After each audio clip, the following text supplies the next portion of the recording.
Hello, നമസ്കാരം. ഞാൻ സൂരജ്. ഞാൻ ഇനി തൊട്ട് നിങ്ങളെ ഓൺലൈനായിട്ട് PHP പഠിപ്പിക്കുകയാണ്.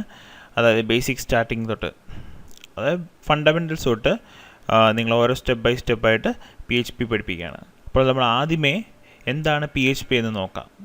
PHP stands for hyper text pre processor. Okay, ഇതൊരു വെബ് ഡെവലപ്മെൻറ്റ് സ്പെസിഫിക് ലാംഗ്വേജ് ആണ്. അതായത് നമ്മൾ സിയും C++ഉം ഒക്കെ നമ്മൾ സോഫ്റ്റ്വെയർ ഡെവലപ്മെൻറ്റും മറ്റു കാര്യങ്ങൾക്കായി ഉപയോഗിക്കും. പക്ഷേ ഈ PHP എന്ന് പറഞ്ഞ ലാംഗ്വേജ് ഇന്ന് മോസ്റ്റ്ലി യൂസിങ് ഒരു പ്രോഗ്രാമിംഗ് ലാംഗ്വേജ് ആണ്. അതായത് വെബ് ഡെവലപ്മെൻറ്റ് പർപ്പസിന് മാത്രം വേണ്ടിയുള്ളതാണ്. ഓക്കെ, ഞാനിതിന് ഡീറ്റെയിൽ ആയിട്ടുള്ള കാര്യങ്ങളൊക്കെ ഞാൻ പിന്നീടുള്ള ക്ലാസ്സുകളിൽ നിന്ന് പഠിപ്പിക്കാം. ജസ്റ്റ് ഇന്ന് ഞാനൊരു ബേസിക് ഫണ്ടമെൻ്റൽ, അതായത് എങ്ങനെയാണ് PHP നമ്മുടെ സിസ്റ്റത്തിൽ റൺ ചെയ്യിക്കുന്നതെന്ന് നമുക്ക് കാണിക്കാം. ഞാൻ ഈ ഫസ്റ്റ് ഇന്നത്തെ സീരീസിൽ കാണിക്കാൻ പോകുന്നത് ആദ്യം എന്തൊക്കെ ഒരു PHP റൺ ചെയ്യാൻ എസെൻഷ്യൽ ആയിട്ടുള്ള കാര്യങ്ങളിൽ നമുക്ക് നോക്കാം. എപ്പോഴും അതായത് PHP റിക്വയർമെൻറ്റ്സ് വേണ്ടത് ഫസ്റ്റ് PHP ചുമ്മാ നമ്മൾ HTML റൺ ചെയ്യുകയാണെങ്കിൽ .html അല്ലെങ്കിൽ .php എന്ന് പറഞ്ഞ എക്സ്റ്റൻഷൻ വെച്ചിട്ട് നമ്മളൊരു പ്രോഗ്രാം ടൈപ്പ് ചെയ്തിട്ട് നമ്മൾ റൺ ചെയ്ത് കഴിഞ്ഞിട്ടുണ്ടെങ്കിൽ അത് റൺ ചെയ്യില്ല. ആക്ച്വലി അതിനൊരു സെർവർ വേണം. ഓക്കെ, അപ്പോൾ സെർവർ വേണമെങ്കിൽ നമ്മൾ എന്ത് ചെയ്യണം? ഒന്നുമില്ലേ, നമുക്കത് അപ്പാച്ചെ മുതലായ വെബ് സെർവറുകൾ നമുക്ക് ഉപയോഗിക്കാവുന്നതാണ്. ഓക്കെ, ഇപ്പോൾ നമ്മൾ ഓൺലൈനായിട്ട് ഇപ്പോൾ PHP ചെയ്യാൻ നമുക്ക് വേറെ സെപ്പറേറ്റ് ഇൻസ്റ്റാൾ ചെയ്യേണ്ട കാര്യങ്ങളൊന്നുമില്ല. കാരണം അത് ഓൾറെഡി ലിനക്സ് സെർവറാണ് നമ്മൾ എടുക്കുന്നതെങ്കിൽ ആ ലിനക്സ് സെർവറിൽ തന്നെ അതിൻ്റെ എല്ലാ കാര്യങ്ങളും നേരത്തെ സെറ്റപ്പ് ചെയ്ത് നമ്മൾ ജസ്റ്റ് ഒരു ഫയൽ ഉണ്ടാക്കിയിടുക, ജസ്റ്റ് റൺ ചെയ്താൽ നമുക്ക് എക്സിക്യൂട്ട് ചെയ്യാം. പക്ഷേ നമ്മളിപ്പോൾ ലോക്കൽ ഹോസ്റ്റിൽ നമ്മുടെ വിൻഡോസിൽ റൺ ചെയ്യിക്കണമെന്നുണ്ടെങ്കിൽ നമ്മൾ അതിന് വേണ്ടിയിട്ടുള്ള കമ്പോണൻസ് നമ്മൾ ഡൗൺലോഡ് ചെയ്യേണ്ടതാണ്.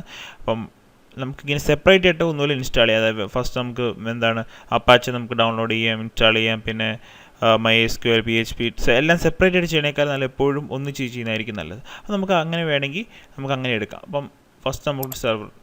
ഓക്കെ, ഞാനിപ്പോൾ അതിനകത്ത് ഉപയോഗിക്കാൻ പോകുന്നത്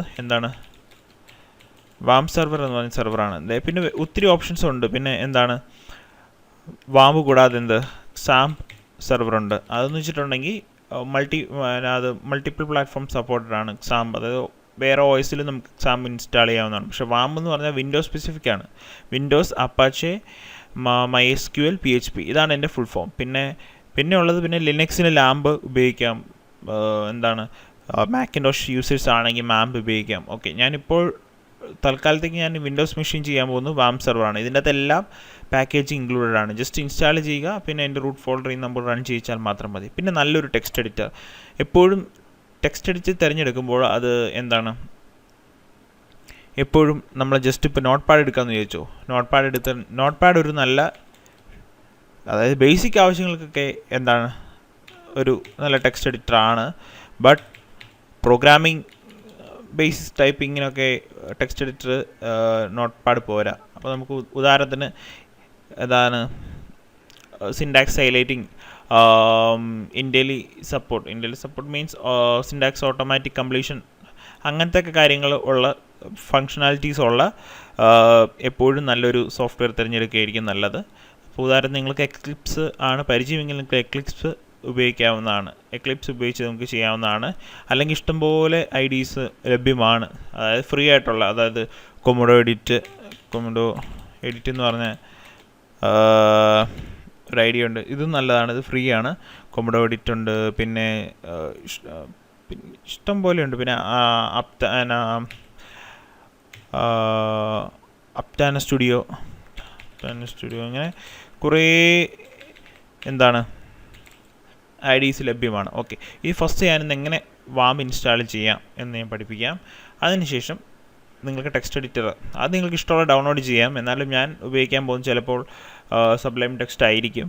അത് പെയ്ഡ് വെർഷനാണ്. ഓക്കെ, നിങ്ങൾക്കല്ലെങ്കിൽ ഒന്നുമില്ല അല്ലാത്ത രീതിയിൽ നിങ്ങൾക്കറിയാൻ ഡൗൺലോഡ് ചെയ്യാൻ, അങ്ങനെ ഡൗൺലോഡ് ചെയ്യാം. അല്ലെങ്കിൽ നിങ്ങൾക്ക് ഏതെങ്കിലും ഞാൻ പറഞ്ഞ കണക്ക് ഫ്രീ ആയിട്ടുള്ള ഏതെങ്കിലും ഒരെണ്ണം ഉപയോഗിക്കാം.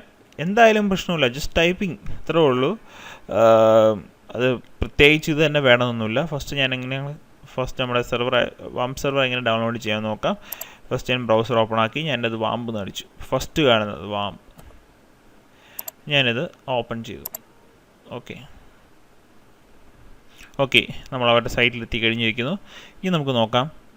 ഇതാണ് ലേറ്റസ്റ്റ് വാം സെർവർ. 32 ബിറ്റ് ഉണ്ട്, 64 ബിറ്റിനുള്ളതുണ്ട്. അപ്പോൾ ഞാൻ 64 ബിറ്റ് സിസ്റ്റമാണ് ഉപയോഗിക്കുന്നതുകൊണ്ട് 64 ബിറ്റിനുള്ള ഡൗൺലോഡ് ചെയ്യുകയാണ്. അപ്പോൾ ഇതിൻ്റെ അകത്ത് സ്പെസിഫിക്കേഷൻസ് പറഞ്ഞിട്ടുണ്ട്. വാം സെർവർ, അപ്പാച്ചി 2.2.22, MySQL, ഇതാണ് ഇതിൻ്റെ ആ സ്പെസിഫിക്കേഷൻസ്. ഓക്കെ, ഞാൻ എന്നിട്ട് എന്ത് ചെയ്തു, വാം സെർവർ 64 ബിറ്റ്സ് PHP ഞാൻ ഇതിൽ ക്ലിക്ക് ചെയ്തു. ഓക്കെ, അപ്പോൾ ഇങ്ങനെയൊരു ഇത് വന്നു. അപ്പോൾ ഞാൻ എന്ത് കൊടുത്തു, യു ക്യാൻ ഡൗൺലോഡ് ഡയറക്റ്റ്ലി, ഞാൻ you can download directly click ചെയ്തു. അപ്പോൾ നേരെ സോഴ്സ് ഫോർജിൻ്റെ പേജിലോട്ട് എത്തി. അതിനുശേഷം അത് ഡൗൺലോഡിങ് കാണിക്കും. ഓക്കെ, അപ്പോൾ 30 MB ഉണ്ട്. ഞാൻ സ്റ്റാർട്ട് ഡൗൺലോഡ് കൊടുത്തു. ഇനി ഞാനിത് ഡൗൺലോഡ് ചെയ്ത് കഴിഞ്ഞിട്ട് ബാക്കി കണ്ടിന്യൂ ചെയ്യാവുന്നതാണ്.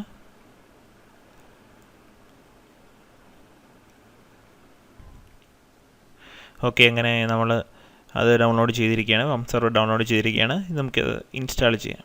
ഓക്കെ, ഞാൻ റൺ ആസ് അഡ്മിനിസ്ട്രേറ്റർ കൊടുത്തു. നെക്സ്റ്റ് വന്നു, I accept the agreement. Next, എവിടെയാണ് ഇൻസ്റ്റാൾ ചെയ്യേണ്ടത്, ഞാൻ വാമ്പിൽ തന്നെ ഡീഫോൾട്ടായിട്ട് അവിടെ തന്നെ കൊടുത്തു.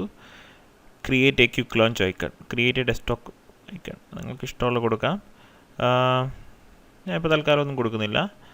Next, install.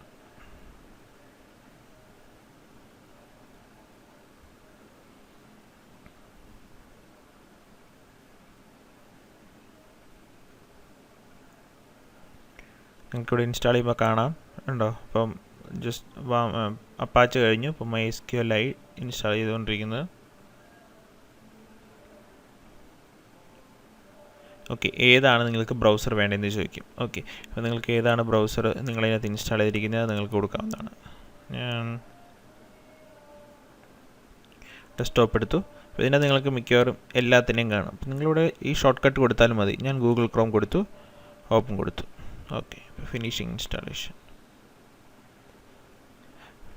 Local host, email. Next, നിങ്ങൾക്ക് ഇഷ്ടമുള്ള എന്താണ് PHP മെയിലിൻ്റെ വേണ്ടി നിങ്ങൾക്കിവിടെ നിങ്ങളുടെ ഇമെയിൽ കൊടുക്കാം, എന്തെങ്കിലും കൊടുക്കാം. അപ്പോൾ ഒന്നും കൊടുക്കുന്നില്ല, അതുപോലെ തന്നെ കിടക്കുന്നത്. SMTP local host. നെക്സ്റ്റ് കൊടുത്തു. Launch warm server to now, finish. Okay, warm server launch ആയോ എന്നറിയാൻ നിങ്ങൾക്കിവിടെ ഈ ഹിഡൻ ഐക്കൺസ് ക്ലിക്ക് ചെയ്യുക. അപ്പോൾ നിങ്ങൾക്കിവിടെ കാണാൻ പറ്റും എന്ത് സംഭവിക്കും. ഇവിടെ ഈ വാം സെർവർ പച്ചയായി കിടക്കുന്ന കാണാൻ പറ്റും. ഓക്കെ, ഈ സിമ്പിൾ സൂചിപ്പിക്കുന്നത്, അതായത് ഈ പച്ചയായി കിടക്കുന്നത് സൂചിപ്പിക്കുന്നത് പറഞ്ഞിട്ടുണ്ടെങ്കിൽ എന്താണ്, വാം സെർവർ ഇപ്പോൾ പ്രവർത്തനത്തിലാണ് എന്നാണ് കാണിക്കുന്നത്, അതായത് ആക്റ്റീവാണ്. അപ്പോൾ നിങ്ങൾ ചെക്ക് ചെയ്യാൻ വേണ്ടിയിട്ട് എന്ത് ചെയ്യണം, നിങ്ങളുടെ ബ്രൗസർ എടുക്കുക. അതിനുശേഷം ലോക്കൽ ഹോസ്റ്റ് എന്ന് ടൈപ്പ് ചെയ്യുക. Okay, forbidden, you don't have a permission to access on the server. Okay, ഇങ്ങനെ കാണിക്കും. ഇത് പ്രശ്നമൊന്നുമില്ല. ഇപ്പോൾ ലോക്കൽ ഹോസ്റ്റ് അല്ലേ, നിങ്ങൾക്ക് 127.0.0.1 എന്ന് കൊടുത്താൽ ശരിയായിട്ട്. ഓക്കെ, നിങ്ങൾക്കിവിടെ ലോക്കൽ ഹോസ്റ്റിൻ്റെ അത് ശരിയാക്കാവുന്നതാണ്. പക്ഷേ ഇപ്പോഴത്തെ പുതിയ വാം സെർവറെല്ലാം ഇൻസ്റ്റാൾ ചെയ്യുമ്പോൾ എങ്ങനെയാണ് വരുന്നത്, നിങ്ങൾക്കത് ഹോസ്റ്റ് പോയി, അതായത് വേറെ രീതിയിൽ ശരിയാക്കാവുന്നത്. ഞാൻ എങ്ങനെയാണെന്ന് കാണിച്ചു തരാം. ഇതിപ്പോൾ തൽക്കാലം നിങ്ങളിപ്പോൾ ലോക്കൽ ഹോസ്റ്റ് അടിച്ച് കിട്ടിയില്ല എന്നുണ്ടെങ്കിൽ നിങ്ങൾ എന്ത് ചെയ്യണം, ഇവിടെ 127.0.0.1 എന്നടിച്ചാൽ ഇത് എന്ത് സംഭവിക്കും, ഇത് ലോഡാവുന്നതാണ്. ഓക്കെ, അപ്പോൾ ഇങ്ങനെ ഇൻസ്റ്റാൾ ചെയ്തു. ഇനി ഫസ്റ്റ് ഒരു ചെറിയ ഒരു PHP ഫയൽ ഞാൻ കാണിച്ചു തരാം. PHPയുടെ ഇൻഫോ വർക്ക്, അതായത് PHP വർക്ക് ചെയ്യുന്നുണ്ടോ എന്നറിയാൻ വേണ്ടിയിട്ട് നമ്മൾ എന്ത് ചെയ്യണം, മൈ കമ്പ്യൂട്ടർ ഓൺ ആക്കി. അതിനുശേഷം പോവുക. അതിൻ്റെ അകത്ത് ഇവിടെ വാമ്പ് എന്ന് പറഞ്ഞ് കിടപ്പുണ്ട്. ഞാൻ വാമ്പ് ഡബിൾ ക്ലിക്ക് ചെയ്തു. ഓക്കെ, എവിടെയാണ്, സിയിൽ വാമ്പിൽ പോയിട്ട് www, ഇതാണ് റൂട്ട് ഫോൾഡർ. എന്ത് ക്രിയേറ്റ് ചെയ്താലും ഇവിടെ എന്ത് ചെയ്യണം, ഇവിടെ ഫയൽ ക്രിയേറ്റ് ചെയ്യണം. ഇവിടെ ഫോൾഡർ ക്രിയേറ്റ് ചെയ്താലും പ്രശ്നമില്ല. എന്നിട്ട് അതിൻ്റെ ഉള്ളിൽ എന്ത് ചെയ്താലും പക്ഷേ ഈ റൂട്ടിൻ്റെ ഉള്ളിൽ തന്നെ ചെയ്യാം, എന്നാലേ ഇത് എന്താണ് വർക്ക് ചെയ്യുള്ളൂ. ഓക്കെ, അപ്പോൾ ഞാൻ ഇതിൻ്റെ അകത്തൊരു ഫോൾഡറിൻ്റെ അകത്ത് ടെസ്റ്റ് എന്ന് പറഞ്ഞൊരു ഫോൾഡർ കൊടുത്തു. ശേഷം ഓപ്പൺ ആക്കിയിട്ട് ഞാൻ ഒരു ടെക്സ്റ്റ് ഡോക്യുമെൻ്റ് ഉണ്ടാക്കുകയാണ്. ഓക്കെ, ന്യൂ കൊടുത്തു, ടെക്സ്റ്റ് ഡോക്യുമെൻ്റ് കൊടുത്തു. ഓക്കെ, ഞാൻ ജസ്റ്റ് സിമ്പിൾ ഓപ്പൺ ചെയ്തു. ഞാനിപ്പോൾ തൽക്കാലത്തേക്ക് നോട്ട്പാഡ്++ ഡൗൺലോഡ് ചെയ്തിട്ടുണ്ട്, ഇൻസ്റ്റാൾ ചെയ്തിട്ടുണ്ട്. നിങ്ങൾക്ക് വേണമെങ്കിൽ നോട്ട്പാഡ്++ എന്ത് ചെയ്യാം, ഇത് കുറച്ചുകൂടെ നല്ലൊരു ടെക്സ്റ്റ് എഡിറ്ററാണ്, നിങ്ങൾക്കിത് ഉപയോഗിക്കാവുന്നതാണ്. ഓക്കെ, ഞാൻ ഫസ്റ്റ് ഒരു ജസ്റ്റ് വർക്ക് ചെയ്യുന്ന കാണിക്കാൻ വേണ്ടിയിട്ടാണ് PHP ഇൻഫോ, ഇതെന്താണെന്ന് ഞാൻ പറഞ്ഞു തരുന്നതാണ്. ഇപ്പോൾ ജസ്റ്റ് നിങ്ങളെ ഒന്ന് വാം സെർവർ, അതായത് സെർവർ ജസ്റ്റ് കറക്റ്റായെന്ന് കാണിക്കാൻ വേണ്ടിയിട്ടാണ് PHP. ഓക്കെ, ഞാൻ സേവ് ചെയ്യാണ്. സേവ് ആസ് info.php എന്ന് കൊടുത്തു. അതിനുശേഷം സേവ് കൊടുത്തു, എസ് കൊടുത്തു, ക്ലോസ് ചെയ്തു. ഓക്കെ,